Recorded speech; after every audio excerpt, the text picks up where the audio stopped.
The wind howled like the cries of fallen soldiers across the frozen ridges of the Andes.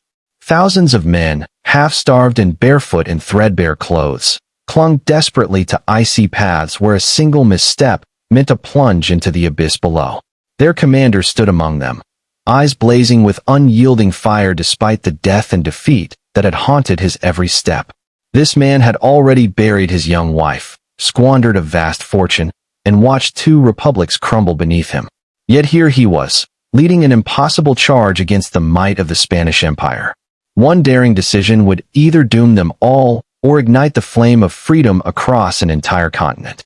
This was the moment that would define Simón Bolívar, not as a man who dreamed of glory, but as the liberator who refused to surrender even when the world seemed determined to break him.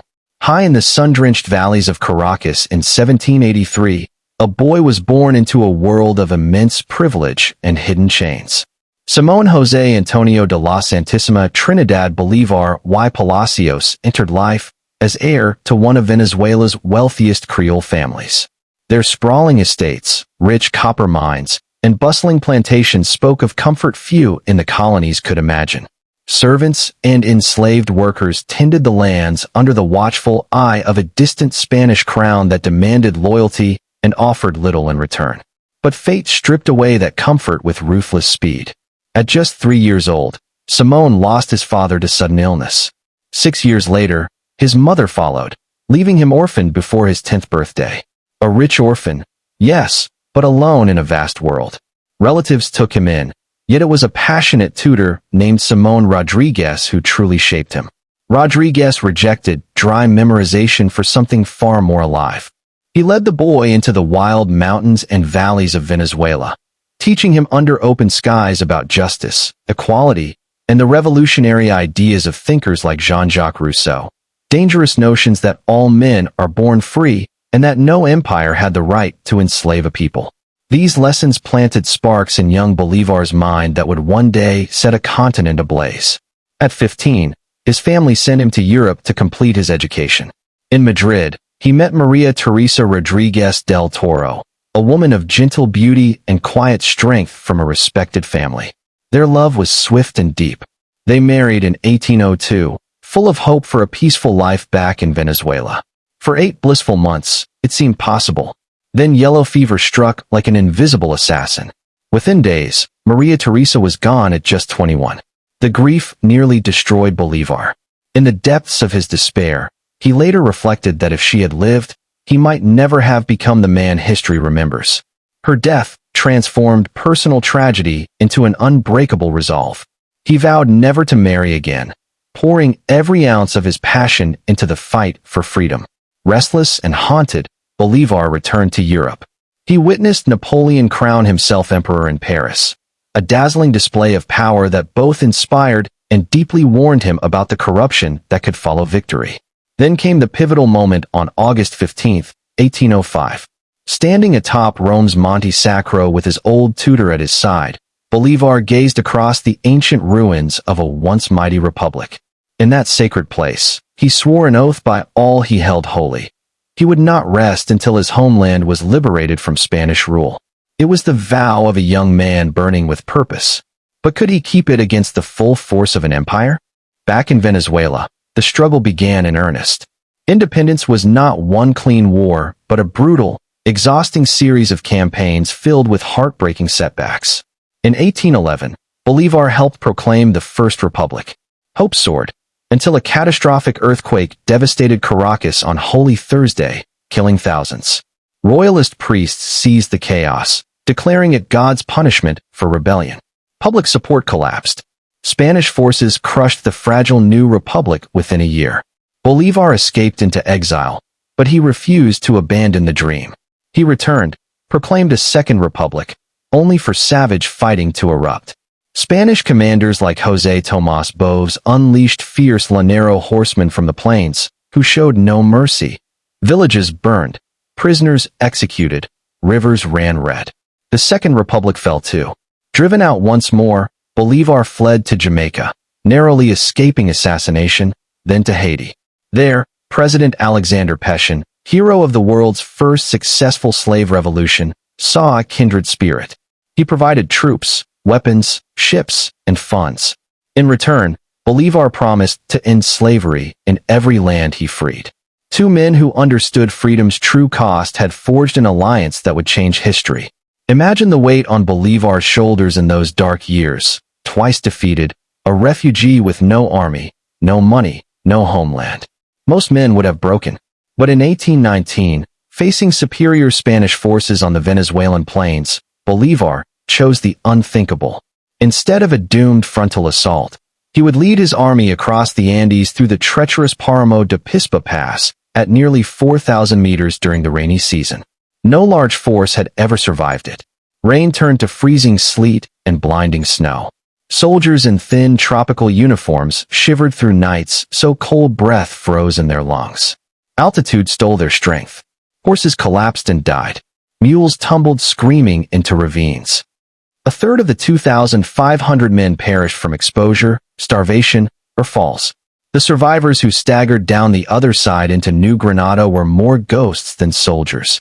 Emaciated, frostbitten, yet fueled by unbreakable will. The Spanish, never expecting an attack from such an impossible direction, were caught completely off guard. On August 7, 1819, at the Battle of Boyacá, Bolívar's exhausted forces clashed with the enemy in a furious two-hour fight. Despite everything they had endured, they triumphed. Bolívar marched triumphantly into Bogotá and declared the birth of a new Republic of Colombia.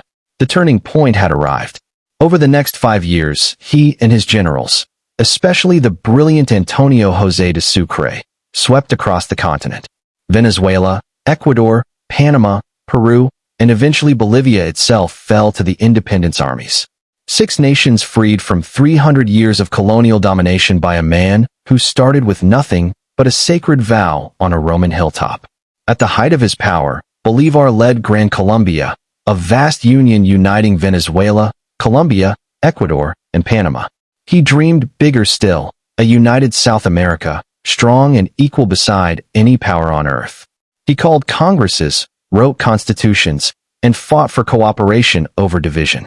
But the dream was already cracking under pressure. Regional leaders hungered for their own power. Former allies whispered of dictatorship and kingship.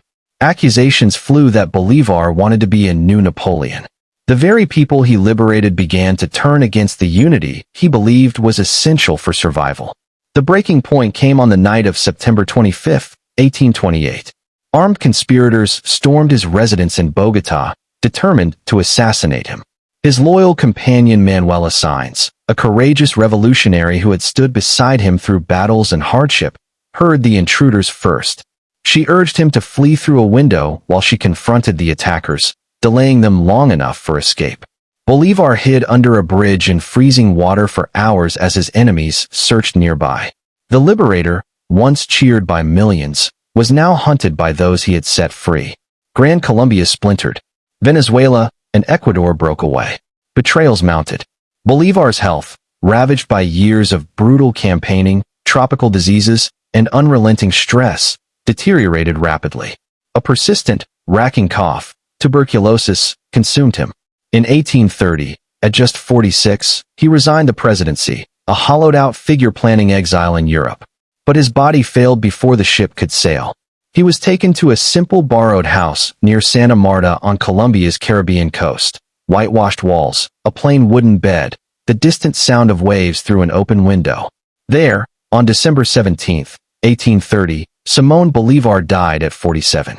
Thin as a shadow, dressed in borrowed clothes, nearly penniless after spending his family fortune on the revolution, he whispered his final bitter reflection. All who served the revolution have plowed the sea. A farmer plows land to plant seeds that grow. Plowing the sea leaves no trace. The water simply closes over. He died believing his life's work had been in vain. Yet history tells a different story. After his death, the nations he liberated slowly recognized the depth of his sacrifice.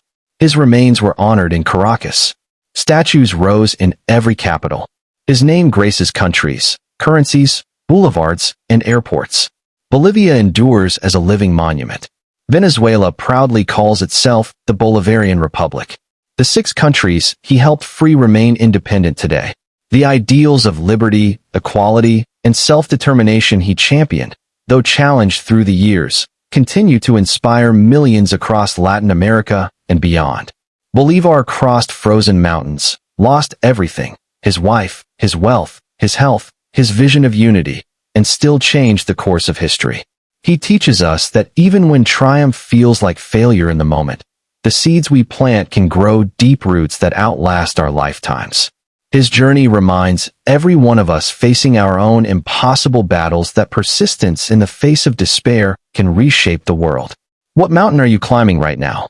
What dream feels as distant as those Andean peaks? Bolívar's story proves that the greatest victories often look like defeat until time reveals their true power. Do you think history judged him fairly? Could a truly united South America have altered the fate of nations? Or was division always inevitable? Share your thoughts in the comments. I read every single one. His legacy lives on in every step toward freedom we take today. Keep climbing. The view from the summit is worth every hardship.